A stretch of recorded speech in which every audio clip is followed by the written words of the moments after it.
Welcome to Johnny English learning studio. আমার আজকে আরও একটু আগে লাইভে যাওয়ার কথা ছিল, বাট কিছু টেকনিক্যাল প্রবলেমের কারণে আমি সময় মতো আসতে পারিনি, তার জন্য আমি দুঃখিত। তো যাই হোক, আমি আজকে শুরু করছি আমার ক্লাস। শিক্ষার্থীদের কথা মাথায় রেখেই এই লাইভ ক্লাসগুলো, তারা বাসায় থেকে যাতে অলস না হয়ে যায়, যাতে পড়ালেখায় পিছিয়ে না পড়ে এবং সময়ের সাথে তারা যাতে এগিয়ে যেতে পারে, সেই কারণেই আমার আজকের class. And in my today's topic I am going to discuss about narration, direct and indirect speech. এবং আমি আশা করছি যে আপনারা কোনো ধরনের প্রবলেম ফেস করলে আপনারা সরাসরি আমাকে এখানে প্রশ্ন করবেন। সে প্রবলেমটা এমন হতে পারে যে আপনার ডিসপ্লে ক্লিয়ারলি দেখা না যাওয়া, বা যে কোনো বিষয়, যে ব্যাপারটা আমি এখানে ডিসকাস করছি সেই ব্যাপারে কোনো ধরনের কোনো প্রশ্ন যদি আপনার থেকে থাকে, আমি সেটা আপনাদের এখানেই সলভ করে দেওয়ার চেষ্টা করব। তো এবং ন্যারেশন এই টপিকটা ক্লাস 8 থেকে শুরু করে ক্লাস 12 পর্যন্ত সব স্টুডেন্টদেরই সিলেবাসে আছে, এবং আমাদেরকে প্যাসেজ ন্যারেশন আনসার করতে হয়। এসএসসি পর্যন্ত ব্যাপারটা হলো ডিরেক্ট থেকে ইনডিরেক্ট, কিন্তু এইচএসসিতে ব্যাপারটা ডিরেক্ট থেকে ইনডিরেক্ট প্যাসেজও হতে পারে, বা ইনডিরেক্ট থেকে ডিরেক্ট প্যাসেজও কনভার্ট করতে হতে পারে। তো what is a narration? What is narration? What do you understand by narration? The art of reporting the words of speaker is called narration. কেউ যখন কোনো কথা বলল, আমি পরবর্তীতে ভিন্ন কোনো সময়ে ভিন্ন কোনো জায়গায় তার কথাটি যখন কোট করব, এটা আমি দুইভাবে করতে পারি। এক, সে যেভাবে বলেছে হুবহু সেভাবে বলা কোটেশন আকারে, অথবা আমি আমার মতো করে সেটাকে চেঞ্জ করতে পারি। তাহলে এই যে ব্যাপারটা, অন্য কারো ওয়ার্ডকে নিজের মতো করে কোট করা বা তার ওয়ার্ডটাকে কোট করে বলা, এটাই narration. So there are two types of speech, one is direct speech and the other one is indirect speech. So what is a direct speech? In this form, the actual words of the speaker are put in quotes. The actual word of the speaker are put in quotes, like Neetu said, I am very busy now. So what she said, I am very busy now. Here I am quoting the words direct, the way it is. And in this sentence, there are three things. The word Neetu, that is the speaker. The word said, that is the reporting verb. And I am very busy now, that is the reported speech. So in a direct speech, there are these three things. And in an indirect speech, we'll write it in a very simple manner. Like instead of saying Neetu said in a quote that I am very busy now, I can say that Neetu said that she was very busy then. It is just like I will convert the sentence according to my comfort. That is indirect speech. So there are two types of speech. One is direct speech and another one is indirect speech. And our task in the exam is to convert the passage, the direct speech, to an indirect speech. We have to convert the direct speech to an indirect speech. There are some rules to do that. এখন কি কি rules আমাদেরকে মাথায় রাখতে হবে? Direct speech থেকে indirect স্পিচে convert করার ক্ষেত্রে আমাদেরকে 5টা মৌলিক বিষয় মাথায় রাখতে হবে। সেটা কি কি? আমাদেরকে রিপোর্টিং ভার্বটা রিপোর্টেড স্পিচ অনুযায়ী পরিবর্তন করতে হবে। রিপোর্টিং ভার্বটা রিপোর্টেড স্পিচ অনুযায়ী পরিবর্তিত হবে। ইনভার্টেড কমা তুলে দিয়ে সেখানে অ্যাপ্রোপ্রিয়েট কনজাংশন বসবে। সবসময় একই বসে না, এটা ডিফার করে, এই জন্যই বলছি অ্যাপ্রোপ্রিয়েট কনজাংশন বসবে। 3 নম্বর যে ব্যাপারটা মাথায় রাখতে হবে সেটা হচ্ছে আমাদেরকে প্রোনাউন চেঞ্জ করতে হবে। এটা কিভাবে চেঞ্জ করতে হয় সেটা আমি ঠিক পরবর্তী স্লাইডে দেখাচ্ছি। আমাদেরকে ভার্ব চেঞ্জ করতে হবে। রিপোর্টিং ভার্ব যদি পাস্ট টেন্সে থাকে, রিপোর্টেড স্পিচের টেন্সের পরিবর্তন ঘটে। কি কি পরিবর্তন সেটা নিয়ে আমাদেরকে ভাবতে হবে এবং সেটা আমাদেরকে জানতে হবে। এবং সর্বশেষ, ডিরেক্ট স্পিচে যে অ্যাডভার্বগুলো থাকে, অ্যাডভার্বটা যদি অ্যাডভার্ব অফ প্লেস এবং অ্যাডভার্ব অফ টাইম হয়ে থাকে, সেই ক্ষেত্রে এই অ্যাডভার্বগুলো পরিবর্তিত হয়। আমাদেরকে এই 5টা ব্যাপার খেয়াল রাখতে হবে। তাহলে প্রোনাউন আমি এক্সাম্পল দিচ্ছি এখানে, যেমন Rajiv said to me I shall go to the picture today, এটা ইনডিরেক্টে পরিবর্তিত হয়ে কি হলো? Rajiv told me that he would go to the picture that day. তাহলে রাজীব সেইডটা পরিবর্তিত হয়ে টোল্ড হলো, হি পরিবর্তিত হয়ে আই হয়ে গেল, শ্যাল গোটা পরিবর্তিত হয়ে উড গো হলো, এবং টুডে পরিবর্তিত হয়ে দ্যাট ডে হয়ে গেল। তাহলে এখানে রিপোর্টিং ভার্বের পরিবর্তন ঘটলো, এখানে প্রোনাউনের পরিবর্তন ঘটলো, ইনভার্টেড কমার পরিবর্তে দ্যাট বসলো, রিপোর্টেড স্পিচের ভার্বের পরিবর্তন বা টেন্সের পরিবর্তন ঘটলো, এবং যে অ্যাডভার্ব ছিল টুডে সেটা পরিবর্তিত হয়ে দ্যাট ডে হয়ে গেল। এখন আমি প্রথমে আলোচনা করব প্রোনাউনের যে পরিবর্তনটা সেটা কিভাবে করতে হয় বা কি করতে হয়।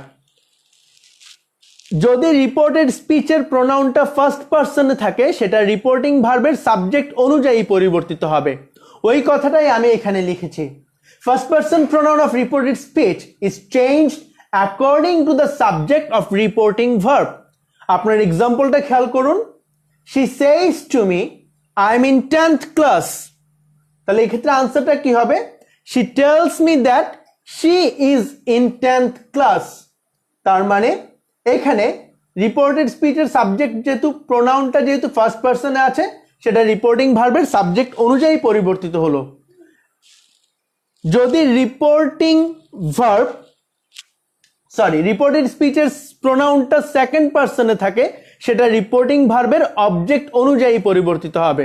তাহলে ফার্স্ট পারসন থাকলে সাবজেক্ট অনুযায়ী পরিবর্তিত হবে, সেকেন্ড পারসন থাকলে সেটা অবজেক্ট অনুযায়ী পরিবর্তিত হবে। যেমন আমি এখানে লিখলাম she says to me you have done your work, you. তাহলে রিপোর্টেড স্পিচের সাবজেক্টটা সেকেন্ড পারসন, সেটা মি অনুযায়ী পরিবর্তিত হবে। তাহলে আনসারটা হবে she tales me that I have done my work. যেহেতু এটা মি ছিল তাহলে ইউটা মি অনুযায়ী পরিবর্তিত হয়ে সেটা আই হয়ে যাবে। বা পরবর্তী এক্সাম্পলটা দেখুন, he says to her you have done your work. Second person যেহেতু আছে রিপোর্টেড স্পিচে সেটা রিপোর্টিং ভার্বের অবজেক্ট হার অনুযায়ী পরিবর্তিত হবে। আনসারটা হবে he tells her that she has done her work. এবং যদি রিপোর্টেড স্পিচে থার্ড পারসন থাকে তার কোনো পরিবর্তন ঘটে না। যেমন he says he doesn't work hard, answer হবে he says that he does not work hard. তাহলে ফার্স্ট পারসন থাকলে সেটা সাবজেক্ট অনুযায়ী, সেকেন্ড পারসন থাকলে সেটা অবজেক্ট অনুযায়ী, এবং থার্ড পারসনের কোনো পরিবর্তন ঘটে না, মানে প্রোনাউনের কোনো পরিবর্তন ঘটে না। এবার আমি আলোচনা করব ভার্বের কি কি পরিবর্তন ঘটে সেটা নিয়ে। যদি রিপোর্টিং ভার্ব প্রেজেন্ট অথবা ফিউচার টেন্সে থাকে তাহলে রিপোর্টেড স্পিচের টেন্সের কোনো পরিবর্তন ঘটে না। আমি কথাটি আবারও বলছি, রিপোর্টিং ভার্ব যদি প্রেজেন্ট অথবা ফিউচার টেন্সে থাকে তবে রিপোর্টেড স্পিচের টেন্সের কোনো পরিবর্তন ঘটে না। যেমন the teacher is saying Nitu performs on the stage. The answer হবে the teacher is saying that Nitu performs on the stage. বা the teacher will say Nitu performs on the stage, বা নিতু ইজ পারফর্মিং স্টেজ। সেক্ষেত্রে আনসার হবে the teacher will say that Nitu is performing on the stage. তার মানে reporting verb present টেন্সে থাকলে reported স্পিচের টেন্সের কোনো পরিবর্তন ঘটবে না। তবে রিপোর্টিং ভার্ব যদি পাস্ট টেন্সে থাকে তাহলে রিপোর্টেড স্পিচের টেন্সের পরিবর্তন ঘটবে। যেমন এখানে এক্সাম্পলটা দেখুন, the teacher said I am suffering from fever. The answer হবে the teacher said that she was suffering from fever. যখন এটা প্রেজেন্ট কন্টিনিউয়াসে আছে এটা পরিবর্তিত হয়ে পাস্ট কন্টিনিউয়াস হয়ে যাচ্ছে। কখন? যখন রিপোর্টিং ভার্বটা পাস্ট টেন্সে থাকে। এই ক্ষেত্রে কি কি পরিবর্তন ঘটে সেটা আমি পরবর্তী স্লাইডে দিয়েছি, দেখুন। যদি সিম্পল প্রেজেন্ট থাকে সেটা সিম্পল পাস্ট হয়ে যাবে, প্রেজেন্ট কন্টিনিউয়াস থাকলে পাস্ট কন্টিনিউয়াস হয়ে যাবে, প্রেজেন্ট পারফেক্ট থাকলে পাস্ট পারফেক্ট হয়ে যাবে। ঠিক একইভাবে যদি সিম্পল পাস্ট থাকে সেটা সিম্পল পারফেক্ট হয়ে যাবে।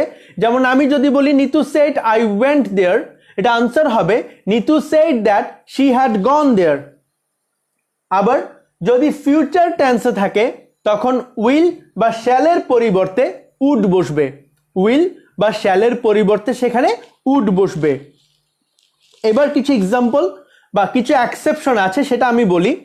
তাহলে আমরা যেটা বললাম যে রিপোর্টিং ভার্ব যদি পাস্ট টেন্সে থাকে রিপোর্টেড স্পিচের টেন্সের পরিবর্তন ঘটবে, কিন্তু যদি রিপোর্টেড স্পিচটা ইউনিভার্সাল ট্রুথ অথবা সেটা যদি হ্যাবিচুয়াল ফ্যাক্ট হয় সেক্ষেত্রে টেন্সের পরিবর্তন ঘটবে না। যেমন our teacher said the earth is round, তাহলে দ্য আর্থ ইজ রাউন্ড এটা একটা ইউনিভার্সাল ট্রুথ, সেক্ষেত্রে আনসার হবে our teacher said that the earth is round.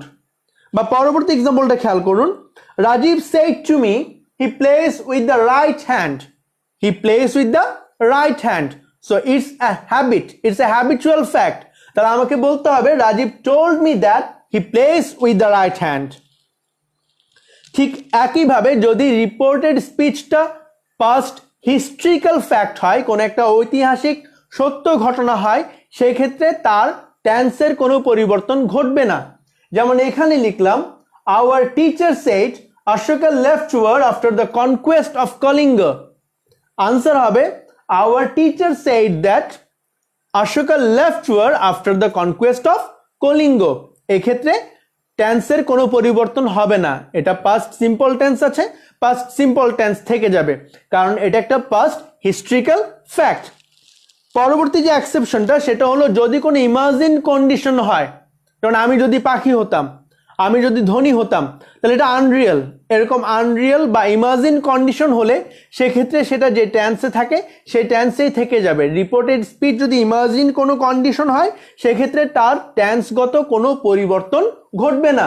যেমন এখানে লিখলাম she said if I are rich I would help him, এটার answer হবে she said that if she were rich she would help her, she said that if she were rich she would help her, কারণ সে তাহলে rich নয়, তাহলে এটাকে imagine condition, যদি হতাম তাহলে হেল্প করতাম, আমি ধনী নই, আমি হেল্প করতে পারছি না, আমি জাস্ট ব্যাপারটা ইমাজিন করছি। 4 নম্বর এক্সেপশন যেটা সেটা হলো যদি পাস্ট মডেলস বা এই জাতীয় কিছু মডেলস থাকে যেমন শুড, অট টু, বা পাস্ট মডেলস উড, কুড, মাইট, বা যদি মাস্ট থাকে সেক্ষেত্রে টেন্সের কোনো পরিবর্তন ঘটে না। যেমন she said to me you should obey your elders, সেক্ষেত্রে আনসার হবে she told me that you should obey your elders. তবে শুডের ক্ষেত্রে একটা ব্যতিক্রম আছে, ব্যাপারটা এরকম যদি সেটা উপদেশমূলক সেন্টেন্স বোঝায় শুডের পরিবর্তন ঘটবে না। সরি, আমি একটু ভুল বলছি, মাস্টের ক্ষেত্রে একটা ব্যতিক্রম আছে, যদি সেটা উপদেশমূলক সেন্টেন্স বোঝায় সেক্ষেত্রে মাস্টের পরিবর্তন ঘটবে না। যেমন আমি যদি বলতাম she said to me you must obey your elders, answer হতো she said she told me that I must obey my elders. But যদি আমি বলি she said I must go, এটা উপদেশমূলক নয়, এই ক্ষেত্রে আমার আনসার করতে হবে she said that she had to go, she said that she had to go. তবে এক্সেপশনটা শিখলাম এটাই, যদি পাস্ট মডেলস বা এই মডেলসগুলো যদি থাকে সেক্ষেত্রে রিপোর্টিং ভার্ব পাস্ট টেন্সে থাকলেও রিপোর্টেড স্পিচের টেন্সের কোনো পরিবর্তন ঘটে না। তাহলে আমরা প্রোনাউনের পরিবর্তনের ব্যাপারটা বুঝলাম, আমরা ভার্ব বা টেন্সের পরিবর্তনের ব্যাপারটা বুঝলাম, এবার আমাদেরকে বুঝতে হবে অ্যাডভার্বের পরিবর্তনটা। এই ক্ষেত্রে দেখুন আমি নোট যেটা দিয়েছি সেটা আগে খেয়াল করুন। In an indirect speech we talk about such incidents that are after the time of reporting and had happened away from the place of reporting. আমরা ইনডিরেক্ট স্পিচ এমন কথাই বলি যেটা যখন ঘটেছে তখন বলছি না, এর পরে বলছি, বা যে প্লেসে ঘটেছে সেখান থেকে বলছি না, অন্য কোথাও গিয়ে বলছি, তাহলে প্লেস এবং টাইম চেঞ্জ হচ্ছে। Therefore, the words that show nearness has to be replaced by the words that show distance. It's both about time and place. The thing that says about nearness should be replaced by the words that says about distance. যেমন here থাকলে সেটা there হয়ে যাবে, today থাকলে that day হয়ে যাবে, next week থাকলে the following week হয়ে যাবে, come থাকলে সেটা go হয়ে যাবে। তো এই জাতীয় যে লিস্টটা সেটা আমি এখানে দিয়েছি, আপনারা একটু খেয়াল করুন। যেমন tonight, that night, yesterday, the previous day, ago থাকলে সেটা before, thus থাকলে সেটা so হয়ে যাচ্ছে। তার মানে এই পরিবর্তনটা ঘটছে কোন রকম, নিয়ারনেসের পরিবর্তে সেখানে আমাকে ডিস্টেন্স শো করে এমন ওয়ার্ড দিয়ে সেগুলো রিপ্লেস করতে হবে। এখন আমরা জানি মিনিং অনুযায়ী সেন্টেন্স 5 প্রকার, তো এই 5 প্রকার সেন্টেন্সের যে ডিরেক্ট স্পিচ সেগুলো চেঞ্জ করার ভিন্ন ভিন্ন কিছু রুলস রয়েছে। বেসিক রুলসগুলি সবার ক্ষেত্রেই খাটে, কিন্তু ভিন্ন যে রুলসগুলো সেগুলো নিয়ে আমি আলোচনা করব। প্রথমে আলোচনা করব অ্যাসার্টিভ সেন্টেন্স নিয়ে। যে ব্যাপারটা প্রথমত খেয়াল করতে হবে, রিপোর্টিং ভার্বে যদি কোনো অবজেক্ট না থাকে তাহলে রিপোর্টিং ভার্ব সেড থাকলে বা সে থাকলে বা সে বা সেড যাই থাকুক সেক্ষেত্রে তার কোনো পরিবর্তন ঘটবে না। যদি রিপোর্টিং ভার্বে অবজেক্ট থাকে তখন সেই টু এর পরিবর্তে টোল্ড বা সে এর পরিবর্তে টেল বা সেইস এর পরিবর্তে টেলস বসবে টেন্স অনুযায়ী। তার মানে সেইট এর পরিবর্তে টোল্ড বসবে। আবার সেই টু এর পরিবর্তে টোল্ড ছাড়াও আমরা এখানে যে ওয়ার্ডগুলো দিয়ে রিপ্লেস করতে পারি, যেমন যদি কোনো প্রশ্নের উত্তর হিসেবে আমি কোনো অ্যাসার্টিভ সেন্টেন্স ইউজ করি, আমি সেখানে রিপ্লাইড দিতে পারি। আমি ইনফর্ম কথাটা ইউজ করতে পারি, আমি বলতে পারি স্টেটেড। আবার একাধিক অ্যাসার্টিভ সেন্টেন্স আমি ইউজ করলে আমি একটা বলার পর পরবর্তী ক্ষেত্রে বলতে পারি অ্যাডেড। যদি মন্তব্য হিসেবে ইউজ করি আমি বলতে পারি রিমার্কড। ঠিক একইভাবে asserted, assured, pleaded, reminded, reported, complaint এই জাতীয় ওয়ার্ড দিয়ে আমি সেই টু ওয়ার্ডটাকে রিপ্লেস করতে পারি। সেকেন্ড যে ব্যাপারটা, কনজাংশন দ্যাট বসবে, ইনভার্টেড কমা তুলে দেওয়ার পর সেখানে কনজাংশন হিসেবে দ্যাট বসবে এবং আমাদেরকে রিপোর্টেড স্পিচের প্রোনাউনটা অ্যাকর্ডিংলি চেঞ্জ করতে হবে। এটাই অ্যাসার্টিভ সেন্টেন্সের রুলস। এক্সাম্পল দেখুন, যেমন she said to me I shall sleep now. She said to me reporting ভার্বে অবজেক্ট আছে, তাই আনসার হবে she told me that she would sleep then. কিন্তু পরবর্তী সেন্টেন্স দেখুন, হি সেড কোনো অবজেক্ট নেই, তাই ইনডিরেক্ট স্পিচও সেইডের কোনো পরিবর্তন ঘটছে না। হি সেড রয়ে গেল। তাহলে he said my brother's marriage comes off next month. Answer হবে he said that his brother's marriage would come off the following month. The next month পরিবর্তিত হয়ে দ্য ফলোইং মান্থ হয়ে গেল। এবার আমরা চলে আসি ইন্টারোগেটিভ সেন্টেন্স। ইন্টারোগেটিভ সেন্টেন্সের ক্ষেত্রে আমাদেরকে প্রথমত মাথায় রাখতে হবে যে এখানে সেইড বা সেইড টু এর পরিবর্তে আস্কড বসবে। যেহেতু প্রশ্ন করা হচ্ছে তাই আস্কড বসবে। আবার যদি কোনো পুলিশম্যান আমাকে কোনো কিছু প্রশ্ন করে আমি আস্কড না বলে সেখানে ইনকোয়ার্ড দিতে পারি। আবার আমার কোনো এল্ডার্স আমাকে প্রশ্ন করেছে এবং তিনি আমার কাছে উত্তরটা চান, সেক্ষেত্রে আমি আস্কড বা ইনকোয়ার্ড না বলে ডিমান্ডেড বলতে পারি। তাহলে ডিমান্ডেড বা ইনকোয়ার্ড বা আস্কড বসবে সেইড বা সেইড টু এর পরিবর্তে। যদি সেন্টেন্সটা WH ওয়ার্ড দিয়ে শুরু হয়, who, what, how, where, whom, why এই জাতীয় WH ওয়ার্ড দিয়ে শুরু হয়, সেই ক্ষেত্রে কোনো ধরনের কনজাংশন লাগবে না, ওই WH ওয়ার্ডটাই বসে যাবে। এবং আমাদেরকে মাথায় রাখতে হবে ডিরেক্ট থেকে ইনডিরেক্ট স্পিচে যখন আমরা পরিবর্তন করব সেন্টেন্সটার ইন্টারোগেটিভ থাকবে না, সেটা অ্যাসার্টিভ হয়ে যাবে। এবং যদি সেন্টেন্সটা কোনো একটা হেল্পিং ভার্ব দিয়ে শুরু হয়, am, is, are, was, were, have, has, do, does দিয়ে শুরু হয় WH এর পরিবর্তে, সেই ক্ষেত্রে ইফ অথবা ওয়েদার বসবে। তাহলে আমরা রুলস কি পেলাম?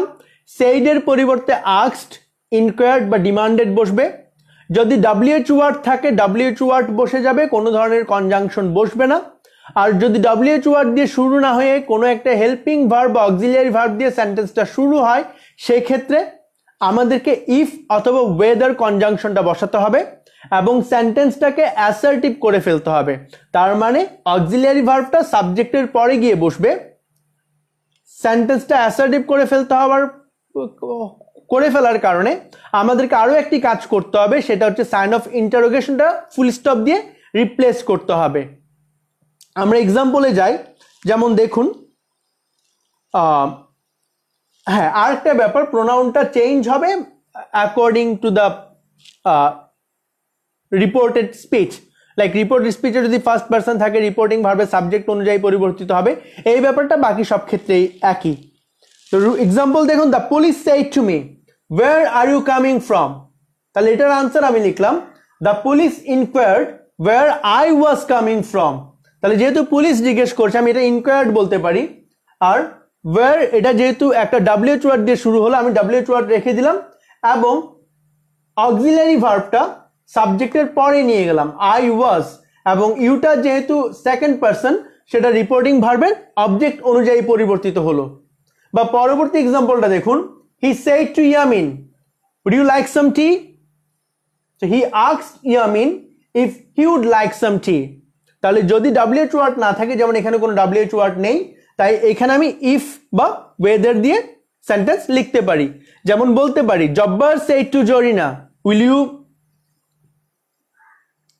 By a book. তাহলে Jabbar asks Jarina if she would buy a book, বা Jabbar asks Jarina whether she would buy a book. পরবর্তী যে সেন্টেন্স নিয়ে আলোচনা করব সেটা হচ্ছে ইম্পারেটিভ সেন্টেন্স, এবং ইম্পারেটিভ সেন্টেন্স বলতে আমরা সেগুলাই বুঝি যেটা কি এক্সপ্রেস করে, advice, order, request, suggestion, instruction, permission বা অ্যালাউয়েন্স। এই ব্যাপারগুলো যেখানে থাকে সেটাই ইম্পারেটিভ সেন্টেন্স। ইম্পারেটিভ সেন্টেন্সের রুলসগুলোকে দুই ভাগে ভাগ করা যায়, লেট থাকলে এক ধরনের রুলস, লেট না থাকলে এক ধরনের রুলস। যদি ইম্পারেটিভ সেন্টেন্সে লেট না থাকে সেক্ষেত্রে ইনডিরেক্ট স্পিচে পরিবর্তন করতে গেলে আমরা সাধারণত ইনফিনিটিভ ব্যবহার করি, এবং এই ক্ষেত্রে সেইডের পরিবর্তে সেন্টেন্সের কনটেক্সট অনুযায়ী advise, command, request, suggest, threaten, forbid, beg, persuade এই জাতীয় ওয়ার্ডগুলি বসে থাকে। সেন্টেন্স অনুযায়ী উপদেশ দিল তাহলে অ্যাডভাইস হবে, নিষেধ করলো তাহলে ফরবিড হবে, এই ওয়ার্ডগুলো আমরা বসিয়ে থাকি। আবার ইনফিনিটিভ ইউজ না করে আমি দ্যাট ক্লজ দিতে পারি, সেক্ষেত্রে অবশ্যই মাথায় রাখতে হবে যে এই ক্ষেত্রে সাজেস্ট ভার্বটা বসবে, আমাদেরকে সাজেস্ট কথাটা বসাতে হবে। এবং এটার এক্সাম্পল আমি পরবর্তী স্লাইডে দিচ্ছি। আরেকটা ব্যাপার মাথায় রাখতে হবে, ফরবিড কথাটা নিজেই নেগেটিভ, তো ফরবিড ইউজ করলে পরবর্তীতে যাতে আমরা আবার নট কথাটা ব্যবহার না করি। এক্সাম্পলগুলি দেখুন, the old women said to the boy please help me. Please it's a request, so you can say that the old women requested the boy to help her. বা পরবর্তী এক্সাম্পল দেখুন, the teacher said to the students work hard, তাহলে the teacher advised the students to work hard. বা এখানে আমি that clause ব্যবহার করলে কি হবে, বা সাজেস্টেড কথাটা যদি ব্যবহার করি সেক্ষেত্রে আমাকে রিপোর্টিং ভার্বে সাজেস্টেড কথাটা ব্যবহার করতে হবে, এবং দ্যাট ক্লজ ব্যবহার করলে আমাকে শুড ভার্বটা নিয়ে আসতে হবে, অক্সিলারি ভার্ব শুড নিয়ে আসতে হবে।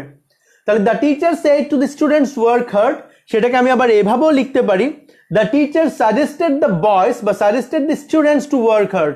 এখানে যদি স্টুডেন্টস আছে এখানেও স্টুডেন্টস হবে, এটা আমার একটা মিস্টেক। তো যেহেতু মিস্টেক আমি একটা কাজ করি, এটা যাতে আমরা মিস্টেক হিসেবেই রাখি, আমি জিনিসটা কেটে দেই। Okay, so the teacher said to the students work hard, answer হবে the teacher advised the students to work hard, but the teacher suggested that the students should work hard. বা আবার লিখলাম, I said to her don't mention his name, তাহলে I forbade her to mention his name। কিন্তু এখন যদি বলি my younger brother said don't go out, my younger brother forbade me to go out, কারণ ছোট ভাই ফরবেড করবে না, সে রিকোয়েস্ট করবে, my younger brother requested me not to go out. আমাদেরকে স্পিকার এবং লিসেনারের রিলেশনটাও খেয়াল করতে হবে, বড় ছোট ব্যাপারটাও খেয়াল করতে হবে, এবং সেই অনুযায়ী অ্যাডভাইসড, অর্ডার, ফরবেড এই কথাগুলো বসাতে হবে। এবার ইম্পারেটিভ সেন্টেন্সে যদি ল্যাট থাকে সেই ক্ষেত্রে রুলসগুলোকে আবার দুই ভাগে ভাগ করা যায়। এক, ল্যাটের পর যদি আস থাকে, ল্যাট আস, সেই ক্ষেত্রে এক ধরনের রুলস। আবার ল্যাট আস না থেকে ল্যাট হিম, ল্যাট দেম এই জাতীয় কোনো প্রোনাউন থাকলে বা এই জাতীয় নাউন থাকলে, ল্যাট সুমন, সেই ক্ষেত্রে আরেক ধরনের রুলস। যদি ল্যাট আস থাকে এটা দিয়ে সাধারণত সাজেশন বা প্রপোজাল বোঝায়, তো এই জন্য যদি সেইড থাকে, অবজেক্ট যদি না থাকে, রিপোর্টিং ভার্বের অবজেক্ট না থাকলে সেইডের পরিবর্তে সাজেস্টেড বসবে, আর যদি অবজেক্ট থাকে সেক্ষেত্রে সেইড টু এর পরিবর্তে প্রপোজ টু বসবে। এবং রিপোর্টেড স্পিচে যে ল্যাটটা আছে সেটাকে আমাদেরকে শুড দিয়ে রিপ্লেস করতে হবে। এক্সাম্পল দেখুন, Jim said let us finish the task, তাহলে আনসার হবে Jim suggested that they should finish the task. Jim said let us finish the task, এটা আনসার হবে Jim suggested that they should finish the task.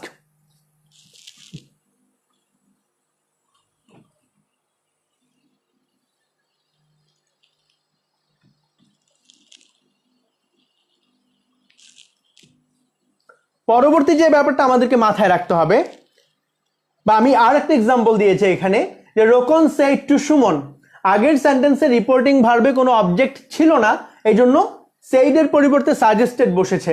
কিন্তু রোকন said to Suman, এখানে reporting ভার্বে object আছে, এই জন্য আমাদেরকে সেইড টু এর পরিবর্তে প্রপোজড টু বসাতে হবে। তাহলে Rokon said to Sumon, let's accept the challenge. তাহলে Rokon propose to Sumon that they should accept the challenge. Rokon propose to Sumon that they should accept the challenge. এবার যদি ইম্পারেটিভ সেন্টেন্সে আগের যে অংশটা ছিল সেখানে আমি এক্সপ্লেইন করেছি ল্যাটের পর আস থাকলে, ল্যাটস বা ল্যাটাস থাকলে কি হয় সেটা, কিন্তু ল্যাটের পর যদি আস ছাড়া অন্য কোনো সাবজেক্ট থাকে সেক্ষেত্রে মাথায় রাখতে হবে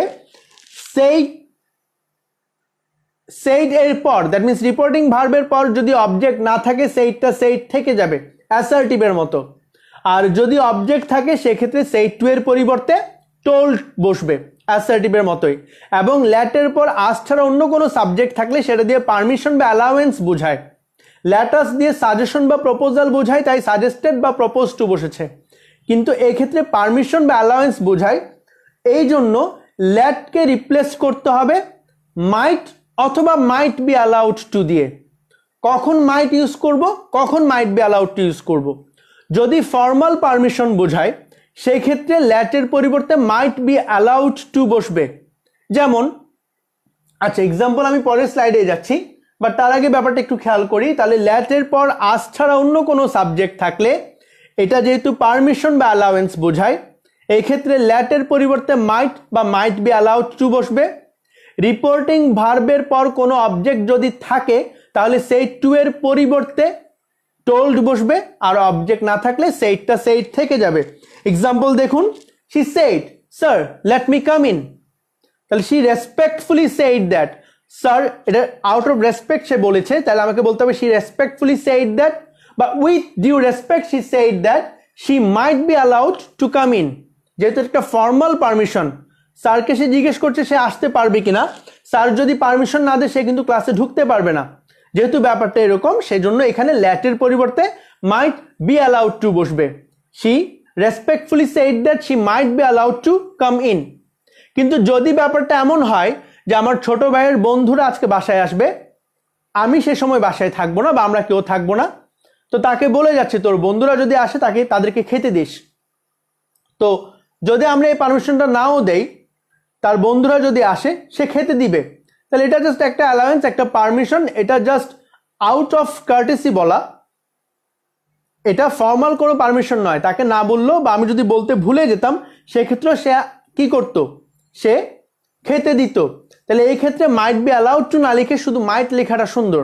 বা এখানে আমি যে এক্সাম্পলটা দিলাম, Zarina said to Katrina let Kareena eat whatever she likes, তাহলে আনসার হবে Zarina told Katrina that Kareena might eat whatever she liked. Zarina told Katrina that Kareena might eat whatever she liked. তাহলে এতটুকু পর্যন্ত শেষ হলো আমাদের ইম্পারেটিভ সেন্টেন্স। এছাড়া আমরা আরো যে ব্যাপারগুলি নিয়ে আলোচনা করব সেগুলো হলো অপটেটিভ সেন্টেন্স, অপটেটিভের পর আমরা আলোচনা করব এক্সক্লেমেটরি সেন্টেন্স নিয়ে, এবং এই আলোচনাগুলো শেষ হওয়ার পর আমরা প্যাসেজ ন্যারেশনে যাব এবং যথেষ্ট পরিমাণ প্যাসেজ ন্যারেশন আমরা প্র্যাকটিস করব, যেখানে প্র্যাকটিস করার ক্ষেত্রে আমি আপনাদের চিন্তা করার সুযোগ দিব। কোয়েশ্চনটা ডিসপ্লেতে আসার পর আপনারা আনসারটা চিন্তা করবেন এবং এর পরবর্তী স্লাইডে আমি আমার আনসারটা দিব এবং এর পাশাপাশি আর কি কি আনসার হতে পারে সেটা এক্সপ্লেইন করব। আর এই এক্সপ্লেনেশনের পর এখানে যাবতীয় যতগুলো প্যাসেজ ন্যারেশন আছে সেগুলো শেষ করার পর আশা করি এইচএসসি পর্যন্ত আমাদের এমন কোনো ডিরেক্ট স্পিচ বা ইনডিরেক্ট স্পিচ আমরা পাবো না যেটাকে কনভার্ট করতে আমরা কোনো ধরনের ঝামেলায় পড়ব। আমরা খুব সহজেই সঠিকভাবে আনসার করতে পারবো এবং 5-এ 5 অবশ্যই নিশ্চিত করতে পারবো। তবে আজকের ক্লাসের এখানেই সমাপ্তি ঘটাচ্ছি। আজকের ক্লাসে আমরা আলোচনা করলাম ন্যারেশন কাকে বলে, স্পিচ কয় প্রকার, স্পিচ ডিরেক্ট থেকে ইনডিরেক্টে কিভাবে চেঞ্জ করতে হয়, প্রোনাউনের কি কি পরিবর্তন ঘটে, আমরা আলোচনা করলাম অ্যাডভার্বের পরিবর্তন নিয়ে, আমরা আলোচনা করলাম টেন্সগত কি কি পরিবর্তন হয় সেই ব্যাপারগুলো নিয়ে। এরপর আমি আলোচনা করেছি অ্যাসার্টিভ সেন্টেন্স, ইন্টারোগেটিভ সেন্টেন্স এবং ইম্পারেটিভ সেন্টেন্সকে কিভাবে ডিরেক্ট থেকে ইনডিরেক্টে কনভার্ট করতে হয় এবং সেক্ষেত্রে কি কি রুলস ফলো করতে হয়।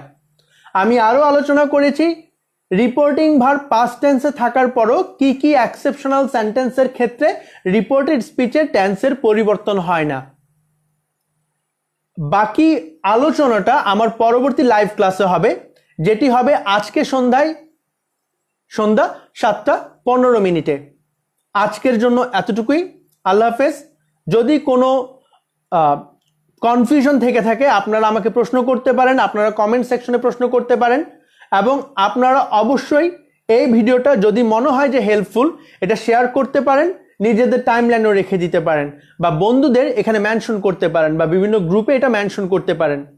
ধন্যবাদ।